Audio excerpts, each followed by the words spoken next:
Assalamualaikum warahmatullahi wabarakatuh. Hai semua, perkenalkan nama saya Iklim Abdul Halid dengan NIM 921422053 dari kelas C Akuntansi, jurusan Akuntansi Fakultas Ekonomi Universitas Negeri Gorontalo. Video ini dibuat untuk pemenuhan UAS Statistika Ekonomi dengan judul Mapping Penelitian Analisis Regresi Sederhana dengan dosen pengampuh Ibu Mulyani Mahmud, SPD, MSA.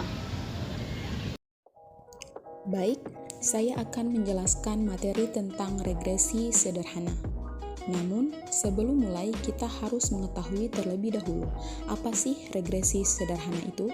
Analisis regresi linear sederhana adalah hubungan secara linear antara satu variabel independen atau X dengan variabel dependen atau Y. Analisis regresi sederhana dapat digunakan untuk mengetahui arah dari hubungan antara variabel bebas dengan variabel terikat, apakah memiliki hubungan yang positif atau negatif, serta untuk memprediksi nilai dari variabel terikat apabila nilai variabel bebas mengalami kenaikan ataupun penurunan. Analisis regresi sederhana bertujuan untuk mengetahui pengaruh dari suatu variabel terhadap variabel lainnya. Mapping penelitian dibutuhkan sebagai landasan pengajuan hipotesa dan juga bisa dijadikan dasar untuk mendukung gagasan atau konsep yang kita miliki.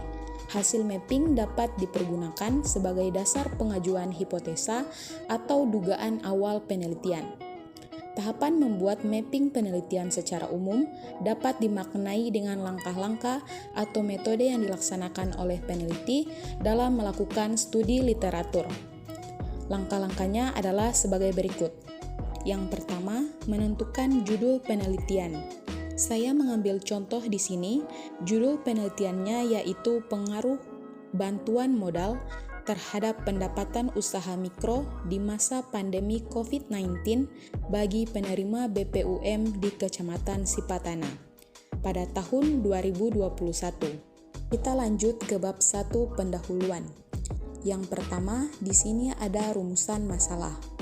Rumusan permasalahan utama yang diangkat dalam penelitian ini adalah apakah terdapat pengaruh bantuan modal terhadap pendapatan usaha mikro di masa pandemi COVID-19. Yang kedua ada tujuan penelitian. Sesuai dengan rumusan masalah tersebut, maka tujuan dari penelitian ini adalah untuk mengetahui pengaruh bantuan modal terhadap pendapatan usaha mikro di masa pandemi COVID-19.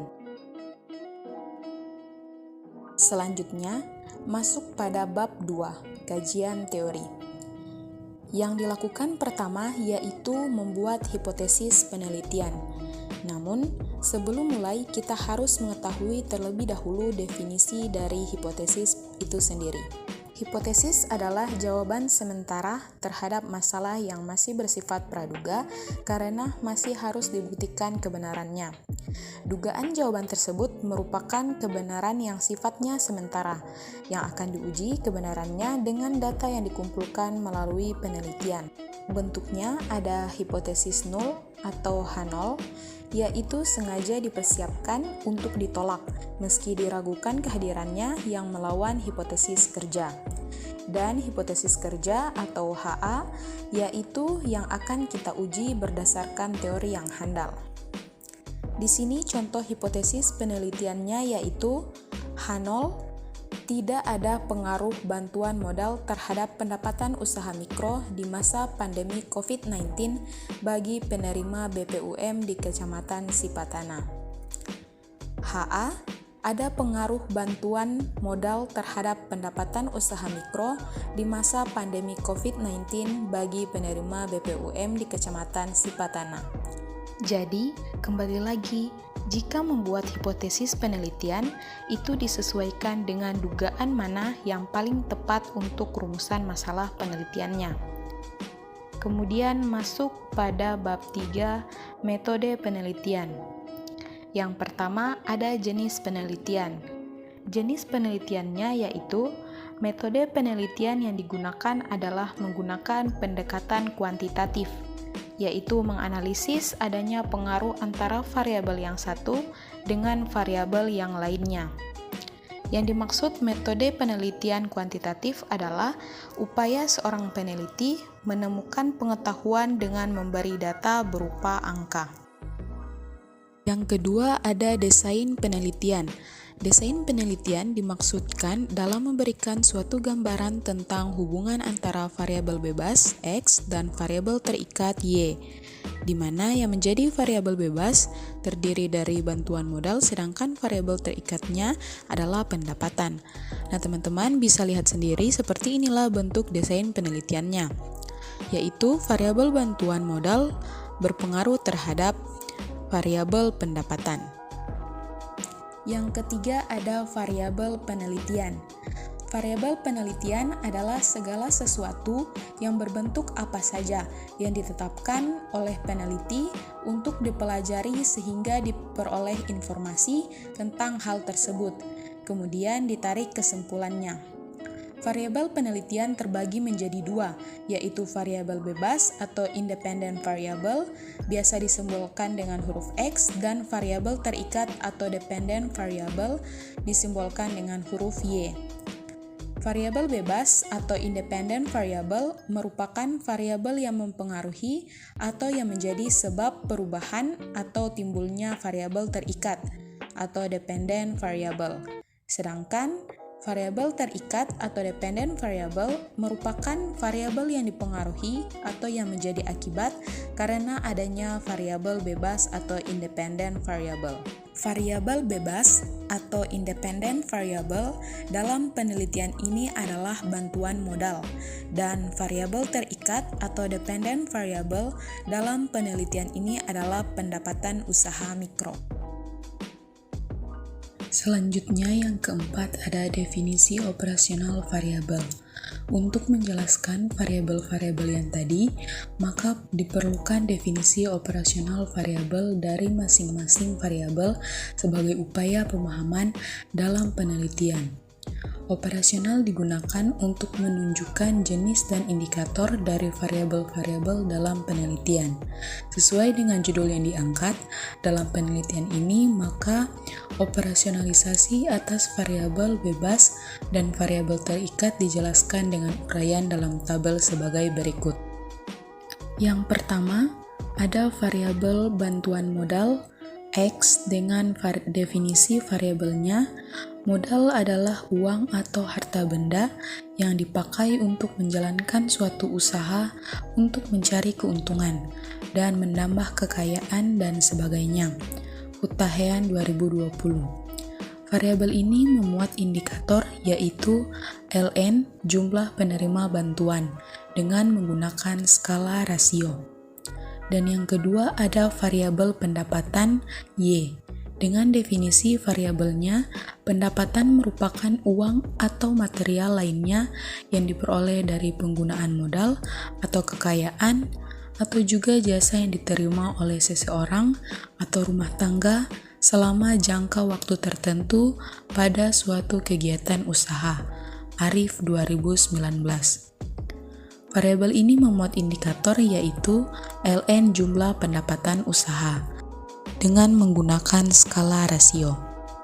Kedua variabel ini menggunakan skala rasio, yaitu ukuran yang mencakup semua ukuran sebelumnya ditambah dengan satu sifat lain, yaitu ukuran ini memberikan keterangan tentang nilai absolut dari objek yang diukur, atau singkatnya skala data dengan kualitas paling tinggi. Berikutnya, yang kelima ada populasi dan sampel. Sebelum lanjut lebih dalam, saya akan menjelaskan terlebih dahulu pengertian dari populasi dan sampel. Populasi adalah keseluruhan objek yang akan diteliti, sedangkan sampel adalah bagian dari populasi. Coba perhatikan sekumpulan orang ini. Asumsikan bahwa mereka adalah target penelitian kita. Nah, seluruh orang itu merupakan populasi. Berdasarkan penjelasan yang sudah saya katakan tadi, maka populasi dalam penelitian ini adalah seluruh usaha mikro penerima bantuan modal, khususnya yang berlokasi di Kecamatan Sipatana berjumlah 108 orang. Selanjutnya ada sampel. Sampel adalah bagian dari jumlah dan karakteristik yang dimiliki oleh populasi tersebut.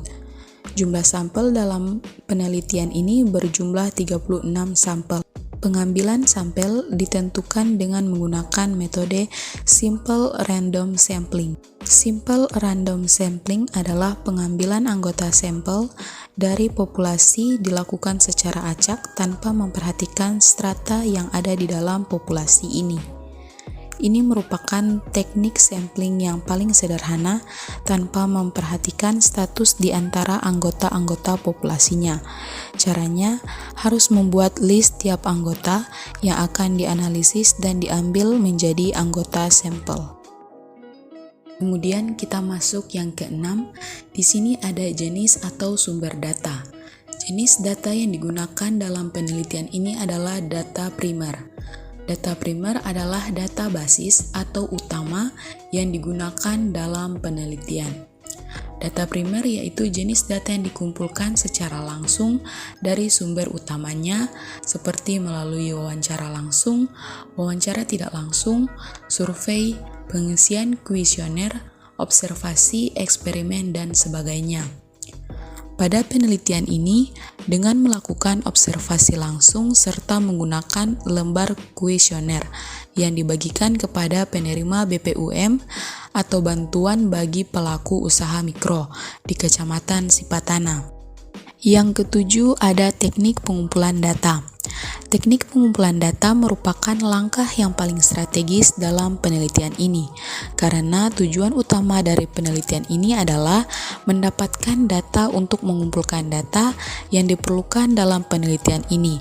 Maka penulis menggunakan beberapa teknik, yaitu pada penelitian ini diperoleh melalui observasi dan dokumentasi.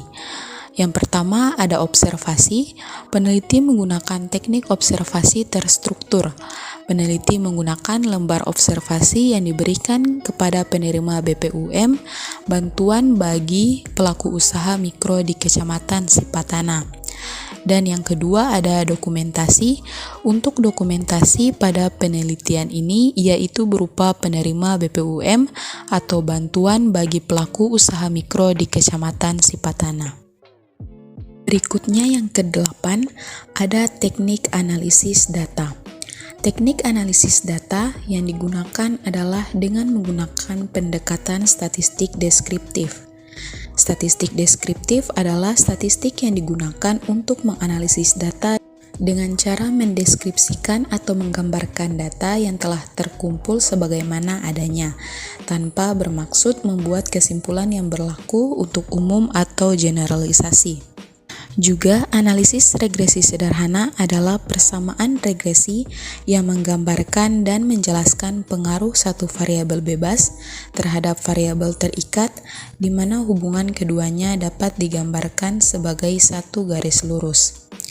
Maka dari itu, teknik analisis data dalam penelitian ini adalah menggunakan metode deskripsi dengan pendekatan statistik deskriptif, dan analisis data dalam penelitian ini menggunakan analisis regresi sederhana. Masuk ke bagian 9, ada hasil statistik deskriptif. Nah, teman-teman bisa lihat sendiri, di sini sudah ada tabel 4.6 hasil pengujian statistik deskriptif. Berikut penjelasannya. Yang pertama ada variabel X, penerima bantuan pelaku usaha mikro atau BPUM dengan jumlah atau banyaknya data atau N sebanyak 36. Memiliki nilai terendah atau minimum sebesar ln 14,00 atau sebesar Rp1.200.000 yakni penerima yang bergerak dalam bidang usaha perdagangan atau kios. Sedangkan nilai tertinggi atau maksimum sebesar Ln 15,10 atau sebesar Rp3.600.000 yakni penerima yang bergerak dalam bidang usaha perdagangan dan jasa. Kemudian, adapun nilai min atau rata-rata pada variabel penerimaan bantuan pelaku usaha mikro atau BPUM yaitu sebesar Ln 14,93 sekian dengan nilai standar deviasi Ln 0,25 sekian. Nilai rata-rata variabel penerima bantuan pelaku usaha mikro atau BPUM yang lebih besar dari nilai standar deviasi menunjukkan atau mengindikasikan bahwa nilai rata-rata penerimaan bantuan pelaku usaha mikro atau BPUM dapat menjadi representasi yang baik dalam menggambarkan data variabel penelitian BPUM secara menyeluruh. Yang kedua ada variabel Y. Pendapatan Y dengan jumlah atau banyaknya data yang sama. Ini memuat yang pertama, variabel pendapatan usaha pelaku BPUM yang menjadi objek penelitian memiliki nilai terendah atau minimum sebesar Ln 13,12 atau sebesar Rp500.000. Yakni nasabah yang bergerak dalam bidang usaha perdagangan, usaha tanaman. Sedangkan nilai tertinggi atau maksimum sebesar Ln 15,61 atau sebesar Rp6 juta, yakni nasabah yang bergerak dalam bidang usaha perdagangan. Yang kedua, adapun nilai min atau rata-ratanya pada variabel pendapatan usaha pelaku BPUM yaitu sebesar Ln 14,41 sekian dengan nilai standar deviasi Ln 0,72 sekian. Nilai rata-rata variabel pendapatan pelaku usaha BPUM yang lebih besar dari nilai standar deviasi menunjukkan atau mengindikasikan bahwa nilai rata-rata pendapatan usaha pelaku BPUM dapat menjadi representasi yang baik dalam menggambarkan data variabel penelitian pendapatan usaha pelaku BPUM secara menyeluruh. Data ini diperoleh atau bersumber dari data olahan SPSS 21 tahun 2021. Berikutnya yang ke-10 ada analisis regresi sederhana. Teman-teman bisa dilihat sendiri, di sini sudah disajikan dalam bentuk tabel 4.8 hasil analisis regresi. Bisa dilihat sudah di-highlight dengan warna kuning. Di sini A variabel dependen pendapatan. Data ini diperoleh atau bersumber dari olahan SPSS 21 tahun 2021. Angka yang dimasukkan atau disusun persamaan regresinya yaitu sebagai berikut. Y sama dengan min 14,941 ditambah 1,966X ditambah E. Berdasarkan model persamaan regresi tersebut, dapat diinterpretasikan hal-hal sebagai berikut. A. Konstanta sama dengan min 14,941. Nilai konstanta merupakan nilai tetap yang berarti bahwa apabila tidak terdapat pengaruh dari variabel bebas atau penerimaan BPUM, maka pendapatan usaha bernilai konstan, yakni Ln min 14,941. Kemudian ada B. Koefisien regresi X. Nilai koefisien regresi variabel X penerimaan bantuan bagi pelaku usaha mikro atau BPUM sebesar 1,966 menunjukkan setiap peningkatan variabel penerimaan BPUM sebesar 1 satuan akan meningkatkan pendapatan pada usaha mikro penerima BPUM di Kecamatan Sipatana sebesar Ln 1,966. Kemudian masuk pada bagian yang ke-11 ada uji hipotesis. Yang pertama ada uji T. Uji T adalah untuk mengetahui apakah pengaruh masing-masing variabel bebas terhadap variabel terikat, apakah bermakna atau tidak, dengan membandingkan antara nilai T hitung masing-masing variabel bebas dengan nilai T tabel dengan derajat kesalahan 5% dalam A atau alfa 0,05. Apabila nilai T hitung lebih dari T tabel, maka variabel bebasnya memberikan pengaruh bermakna terhadap variabel terikat.